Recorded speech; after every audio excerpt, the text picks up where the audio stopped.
Bonjour mes chers amis Cancer, je vous souhaite en pleine forme et surtout en bonne santé. Je vous rappelle que mes tirages sont des tirages généraux, ils peuvent ne pas correspondre en tout point à la situation que vous vivez actuellement. Donc s'il vous plaît mes amis Cancer, ne prenez que ce qui résonne, ce qui fait sens pour vous et laissez le reste à côté. Nous allons voir quel est l'animal totem qui vous suit cette semaine et quel est son message. Et nous avons ici le caméléon.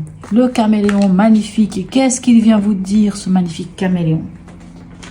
Alors comme toujours, je prends le livre parce que c'est dommage de passer à côté de toute la signification de cette carte.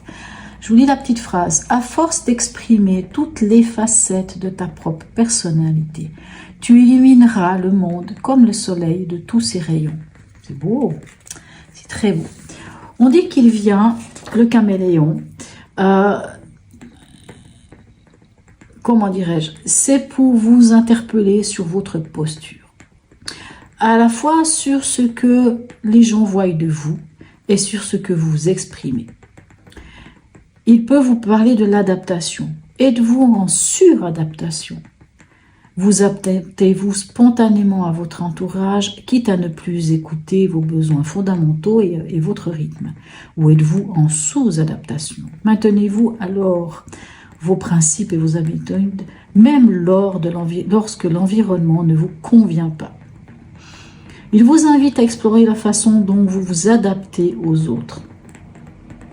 Il vous interroge aussi sur votre capacité à capter la psychologie des uns et des autres, à percevoir votre interlocuteur, à lire en lui, parfois jusqu'à percer tous les mystères. Il vous permet de dépasser les facettes de l'ego pour atteindre le moi supérieur. Il vient également vous interroger sur votre rapport à vos émotions, d'accord, ou aux émotions tout simplement. Ok, quel programme, hein. C'est un caméléon, hein. Il y a plein de facettes, plein de possibilités. Mais la question qu'il faut se poser, est-ce que vous êtes en suradaptation? Est-ce que vous êtes en sous-adaptation? Allez. Votre état d'esprit en ce début de semaine. Waouh, l'étoile et les amoureux. Vous avez deux arcanes majeurs. Vous êtes face à un choix. Les amoureux, ce n'est pas tant l'amour, mais c'est un choix. Et c'est le choix du cœur.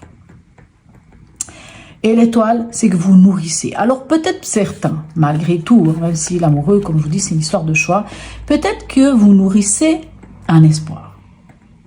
Peut-être que vous nourrissez l'espoir d'un certain amour. Les amoureux peuvent nous parler d'une triangulaire, hein, c'est-à-dire il y a vous et deux autres personnes, où vous êtes l'une des deux personnes et l'autre est au milieu, hein, vous voyez, par exemple. L'étoile, pour moi, quand on a l'étoile dans son tirage, les choses sont facilitées. L'étoile est une carte extraordinaire, qu'elle soit à l'endroit, qu'elle soit à l'envers, elle est toujours positive, parce que quoi qu'il en soit, même à l'envers, on dit que les choses vont peut-être pas se faire d'elles-mêmes, ça va vous demander un effort, mais finalement, les choses se passent bien. C'est la carte de l'espoir, c'est la carte de la foi, d'avoir confiance en soi. C'est comme si, ici, dans votre état d'esprit, alors soit vous avez confiance en soi, soit vous avez en tout cas la guidance, hein, puisque vous avez cette capacité aussi de ressentir les choses, mes amis Cancer. La guidance, vous savez, l'étoile, c'est l'étoile du berger, hein, c'est celle qui nous guide dans la nuit, dans toutes les situations. Ok, mais il y a un choix. Vous êtes face à un choix. Enfin, c'est peut-être une forme de dilemme. Mais ce choix, ce qui est intéressant, c'est que c'est le choix du cœur. Allez, votre défi. Ok, le 5 d'épée, le 4 de coupe. Alors peut-être grâce ou à cause de ce choix, je ne sais pas,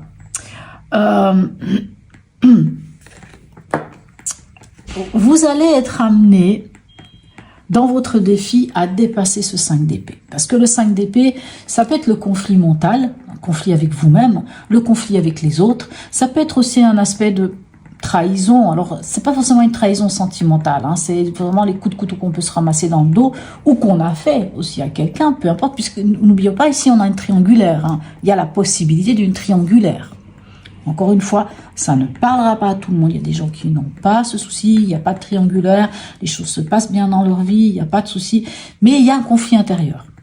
Et ici, on vous demande de le dépasser, puisque après le 5 d'épée, on arrive au 6 d'épée. Le 6 d'épée, c'est la carte de la transition. C'est une carte qui dit que vous prenez de la hauteur et prenez du recul par rapport à quelque chose. Et ici, ce 5 d'épée vous dit c'est le moment de lâcher votre mental. C'est le moment de lâcher ce conflit, soit le conflit avec l'autre, soit le conflit avec vous. Et comment?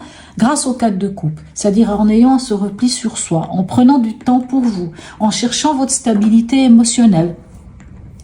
Le 4 de coupe peut aussi dire que vous êtes peut-être dans une situation actuelle où vous montrez peut-être pas trop votre émotionnel, pas trop vos sentiments. Peut-être vous vous coupez même de vos sentiments. Peut-être parce qu'il y a ce 5 d'épée d'ailleurs. Mais le défi, c'est de sortir de ce 5 d'épée. Le défi, c'est de prendre du temps pour vous. Allez marcher dans la nature, allez méditer, prenez du temps pour vous. Isolez-vous. Vraiment, s'il faut, isolez-vous. Il faut prendre du temps pour vous. Il faut prendre du temps de vous connecter avec votre cœur, avec votre âme. Tout ça peut-être pour faire ce choix du cœur. Au niveau émotionnel et ou sentimental, relationnel, qu'avons-nous? Ok, on a le pendu et on a le diable. Alors, c'est fou, vous avez des cartes fortes. Ici, vous avez 2 arcanes majeurs. Ici, encore 2 arcanes majeurs. Ok. D'accord. Le diable, dans son aspect positif, c'est la passion, c'est la vitalité, mais c'est aussi le rapport, comment dirais-je, charnel, puisqu'on est quand même dans le relationnel, on peut être dans le relationnel ici. Mais on a le pendu.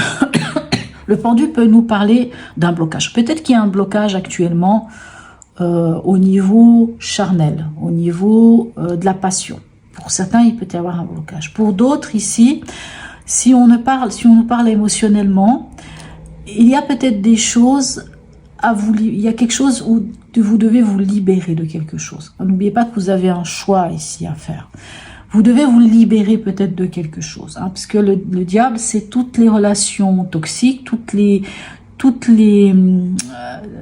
liens qui sont en déséquilibre. Quand je dis les liens, c'est pas forcément avec les personnes, ça peut être avec soi-même. On peut avoir une tendance, par exemple, à la jalousie, on peut avoir une dépendance affective, on peut avoir une dépendance à l'alcool, à la drogue, à toutes sortes de choses. On peut avoir un schéma qui se répète sans arrêt. On a un fonctionnement qui n'est pas top finalement dans notre relation. C'est ça le diable. Donc le diable vient ici vous proposer de vous libérer. Parce que finalement, il n'y a que vous qui pouvez vous libérer de quelque chose, d'un état, lequel je ne sais pas. Et c'est pour ça peut-être que le pendu, il est là. C'est le pendu, il vous invite à vous mettre dans cette situation de pendu. Vous imaginez que si maintenant, je ne sais pas si vous regardez cette vidéo sur votre téléphone ou sur votre tablette, ou sur votre ordinateur, imaginez-vous que vous levez la tête. Quand vous regardez la pièce dans laquelle vous êtes, vous avez les pieds sur terre, vous êtes dans une position normale. Mais vous imaginez un instant que vous vous suspendez les pieds au plafond et que cette fois, la même pièce, vous la regardez autrement. Donc avoir les pieds au plafond et dans l'état de pendu vous permet de voir des choses que vous ne verriez pas si vous n'étiez pas la tête en bas. Parce que c'est certain que vous allez voir des détails que vous ne voyez pas dans l'autre position. Donc c'est une carte qui peut vous inviter à regarder les choses sous un autre angle. Ou qui peut aussi vous dire que c'est pas le moment de vous lancer dans quelque chose. C'est vraiment une carte qui vous dit pause. C'est vraiment une carte qui vous dit pause, qui vous dit lâcher prise peut-être sur le mental. C'est pour ça qu'à quelque part ici on parle de lâcher prise, mais ici ça nous parle aussi une forme de lâcher prise, de vous connecter à vous, de prendre du temps pour vous. Sans doute pour vous libérer de quelque chose. Pour moi, je pense que c'est plus ça. Bien sûr, pour certains, ça n'aura pas un rapport avec se libérer de quelque chose. Je ne parle pas de se libérer d'une relation. Pour certains, ça peut être le cas. Mais pour moi, on a le pendu. Donc, vous ne vous libérez pas. Vous n'allez pas faire l'action de vous séparer d'une personne.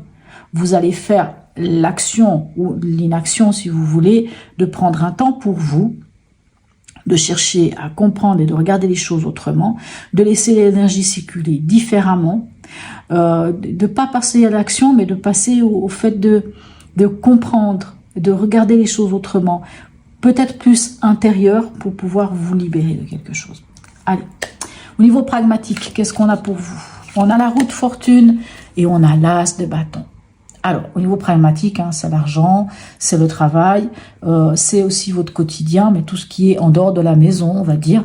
Alors, la roue de fortune dit que vous entamez un nouveau cycle. Ou ça peut aussi nous dire qu'on a fini avec les schémas répétitifs. Bien sûr, si vous vous libérez ici, si ici vous arrivez à vous libérer, parce que vous prenez du temps pour vous, parce que vous regardez les choses sous un autre angle, ben vous libérez aussi au niveau karmique. C'est-à-dire que ça vous permet d'en finir avec des schémas répétitifs et d'aller passer vers une nouvelle action ou une nouvelle passion. Et maintenant, si c'est uniquement, on va dire au niveau du travail, au niveau des études, au niveau de je ne sais pas de quel sujet il s'agit, on voit que vous entamez un nouveau cycle et que vous faites un virage à 180 degrés, que vous en finissez avec certaines choses, vous commencez quelque chose de nouveau et ça n'est pas rien, ce quelque chose de nouveau, parce que c'est une nouvelle passion, parce que c'est une nouvelle manière de passer à l'action.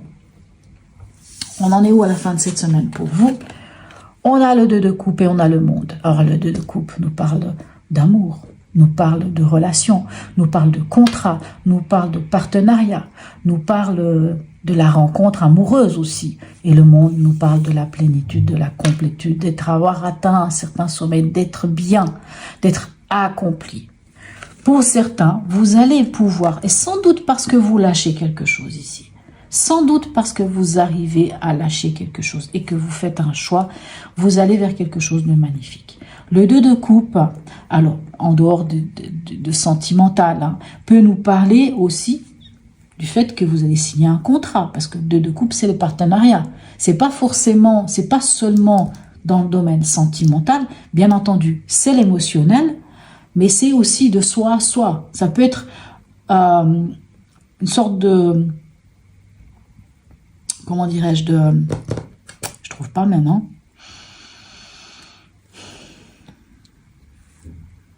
Je vais dire de contrat, mais en fait je trouve pas le mot, bon c'est pas grave. D'engagement, c'est une forme d'engagement envers l'autre, ou d'engagement envers vous, de cœur à cœur, entre vous et vous aussi. Mais ce qu'on voit, c'est que ça vous amène à aller vraiment là où vous devez aller. Donc c'est ça qui est magnifique. Ok. Message ici du tarot des anges pour vous. On a le 7 de la pensée. Soyez patient, les rêves mettent parfois du temps à se réaliser. N'ayez aucune inquiétude. Travaillez dur, finit toujours par payer. Tenez-vous prêt, car les choses peuvent bouger. Tout d'un coup, faites une pause et réfléchissez à l'avenir. Hein? Faites une pause ici. Vous voyez, vraiment, hein, je crois qu'elle vous le dit clairement. Faites une pause et prenez un temps. Il faut, même si ici on vous parle de nouvelles passions ou de passer à l'action, en tout cas ce ne sera pas au niveau émotionnel. Au niveau émotionnel, prenez le temps. Au niveau du travail, au niveau d'une signature de contrat, lancez-vous. Clairement, lancez-vous. Mais au niveau émotionnel, il y a un temps de pause à prendre. Voilà, mes chers amis, Cancer. En tout cas, n'hésitez pas à me laisser un message, même un petit smiley, c'est toujours très sympathique. Likez, partagez, abonnez-vous si ce n'est déjà fait. Sur ce, mes chers amis Cancer, je vous souhaite une très belle semaine et je vous dis à tout bientôt.